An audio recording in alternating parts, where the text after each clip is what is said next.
আজকে সকলে আপনারা অবগত আছেন 57/21/2024 যে মামলাটা করা হয়েছিল ক্রাফট ইন্সপেক্টরদের পক্ষ থেকে, যে মামলা মূল বিষয় ছিল জুনিয়র ইন্সপেক্টর পদে ক্রাফট ইন্সপেক্টরদের 50% পদোন্নতি।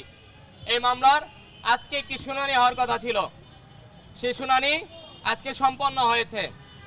আমরা শুনানির সময় আমাদের প্রতিনিধি দল আদালত চত্বরে এখানে উপস্থিত থাকলেও শুনানির সময় অ্যাটর্নি জেনারেলের সামনে উপস্থিত ছিলেন না। শুনানি পরবর্তী সময় অতিরিক্ত অ্যাটর্নি জেনারেলের কাছে কারিগরি ছাত্র আন্দোলন বাংলাদেশের 3 জন প্রতিনিধি এবং অধিদপ্তরে যিনি আইন কর্মকর্তা এবং বাংলাদেশ পলিটেকনিক শিক্ষক পরিষদে যিনি সভাপতি ছিলেন স্যার, উনি উপস্থিত ছিলেন। জীবন অবাক না করলে কে করবে? 28% মিল্ক ফ্যাটের অবাক করার সাথে ফ্রেশ মিল্ক পাউডার। জীবন অবাক করুক প্রতিদিন। অ্যাটর্নি জেনারেল মহোদয়ের কাছে আমরা জানতে চেয়েছিলাম যে আজকের শুনানি কি হয়েছে। আজকের শুনানি যখন বিষয়টা আমরা জানতে চাই তখন তিনি বলেন যে আইনি ভাষায় যেভাবে বলা দরকার ছিল তিনি বলেছেন, কিন্তু পরবর্তীতে আমরা শিক্ষার্থীরা আবার তাকে বলি, স্যার আমরা শিক্ষার্থী, আমরা আইনি ভাষা বুঝি না, আমাদেরকে একটু সহজভাবে বলেন।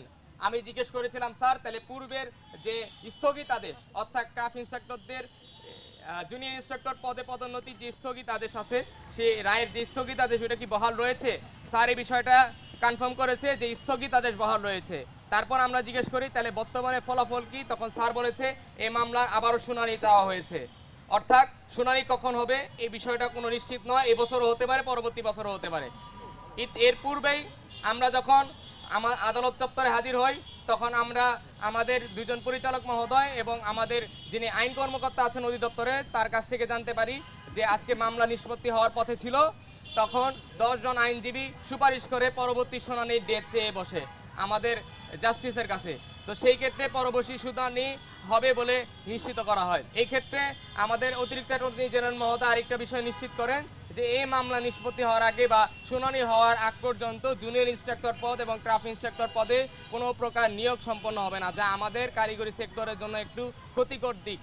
কেননা আমাদের শিক্ষক সংকট দূরীকরণের জন্য কিন্তু 3500 শিক্ষকের মতো নিয়োগ প্রদান করা হয়েছে, কিন্তু এখনো আমাদের সেক্টরে দক্ষ ক্রাফট ইন্সপেক্টরদের অভাব রয়েছে।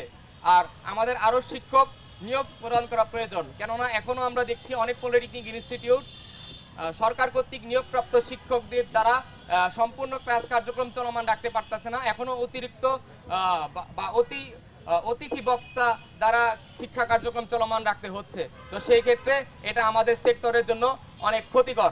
এই আমরা আশা করেছিলাম আজকে এই আদালত চত্বর থেকে আমরা একটি ভালো ফলাফল নিয়ে ফিরবো বা এই মামলা নিষ্পত্তি হবে, কিন্তু এই মামলা নিষ্পত্তি হওয়ার সেই আশানুরূপ ফলাফল আমরা এখনো পাই নাই।